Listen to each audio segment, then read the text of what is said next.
Yerimpost.com. Les 20 km de l'autoroute à péage allant de Pikine à Diamniadio ont officiellement coûté 148 milliards de francs CFA, dont 87 milliards déboursés par l'État du Sénégal et 61 milliards qui auraient été apportés par Eiffage. Si les 20 km ont coûté 148 milliards, cela veut dire que le kilomètre a valu 7,4 milliards de francs CFA. Près de nous, en Côte d'Ivoire, les 86 km d'autoroute reliant Singobro à Yamoussoukro ont coûté 137 milliards de francs CFA, soit 1,6 milliard le kilomètre. Il existe 7 autoroutes au Maroc qui traversent des montagnes et tout type de relief. Leur coût moyen est de 2,3 milliards le kilomètre. En Tunisie voisine, un pays plat comme le Sénégal, le coût moyen des 5 autoroutes est de 1,1 milliard le kilomètre. Si on retient le coût moyen le plus élevé entre le Maroc, la Tunisie et la Côte d'Ivoire, les 20 km d'Eiffage auraient dû coûter au maximum 50 milliards.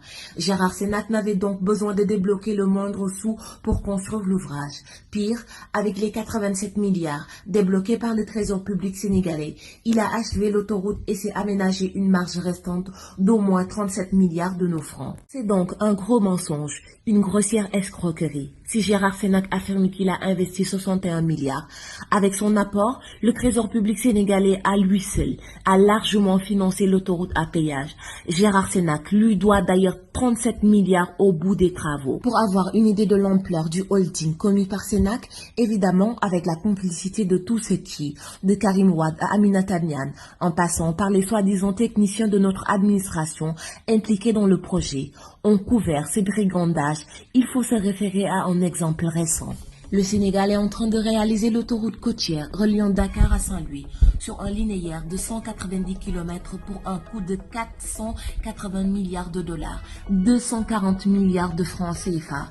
Dans le même pays, sur un relief plus compliqué, plus mou, qui va demander beaucoup plus de béton et de fer, cette autoroute va coûter 1,26 milliard le kilomètre, contre 7,4 milliards le kilomètre chez Eiffage. Lorsque le problème de la clôture et de l'éclairage de l'autoroute à péage s'est récemment posé, un technicien très pointu en bâtiment m'a dit, même si on mettait un mur de clôture en béton armé, constellé de diamants et des ampoules de lampadaires en or, on n'atteindrait pas le chiffre caricatural censé avoir été dépensé pour construire cet ouvrage, qui est de loin le plus cher du monde. Gérard Sénac, l'escroquerie a trop duré. Vous n'avez pas dépensé un seul penny de fonds propres sur cette autoroute.